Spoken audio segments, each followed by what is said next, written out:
Hallelujah, praise the Lord. ஆண்டவராகிய இயேசு கிறிஸ்து நாமத்தினாலே உங்களை வாழ்த்துகிறேன். கர்த்தர் உங்களை ஆசீர்வதிப்பாராக. இன்றைய நாள் மெய்ப்பனின் சத்தம் சங்கீதத்தின் புஸ்தகம் 7ஆம் அதிகாரம் 1-2 வாசிக்கிறேன். என் தேவனாகிய கர்த்தாவே, உம்மை நம்பி இருக்கிறேன். என்னை துன்பப்படுத்துகிறவர்கள் எல்லாருக்கும் என்னை விலக்கி இரட்சியும். சத்ரு சிங்கம் போல் என் ஆத்துமாவை பிடித்து கொண்டு போய் விடுவிக்கிறவன் இல்லாமையால் அதை பீறாதபடிக்கு என்னை தப்புவி. ஆண்டவராகிய தேவனிடத்துல தாவீது ஒரு விண்ணப்பம் வைக்கிறார். இது ஒரு ரொம்ப நெருக்கடியான ஒரு காலகட்டம். இது என் தேவனாய் கர்த்தாவே, நான் உங்களை தான் நம்பி இருக்கிறேன். என்னை துன்பப்படுத்துகிறவங்க நிறைய பேர் இருக்கிறாங்க. என்னை விலக்கி ரட்சியும். அது மட்டும் இல்லை, என் ஆத்துமாவை பிடிக்கிறான்.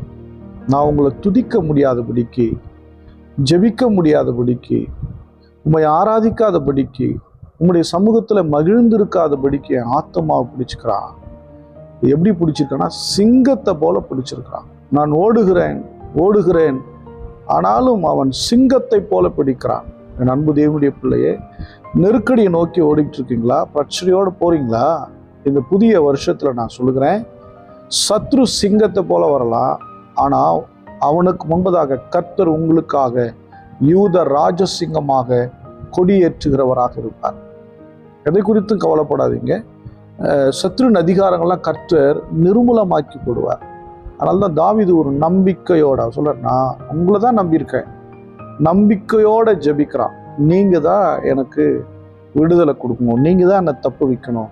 என் அன்பு தேவனுடைய பிள்ளையே, உங்கள் கண்கள் கர்த்தரை நோக்கி பார்க்கட்டும்.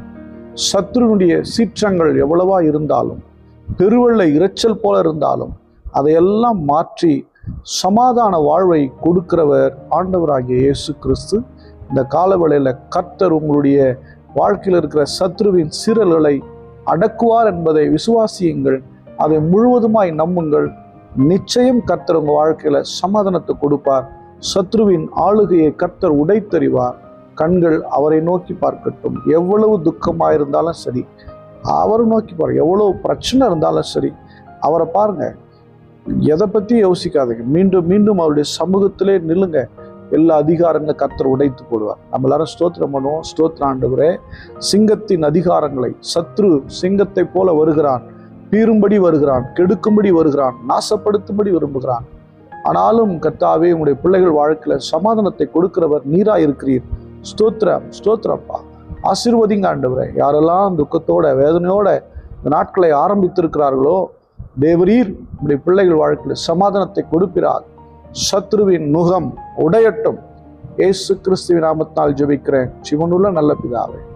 ஆமென். God bless you. Bye bye.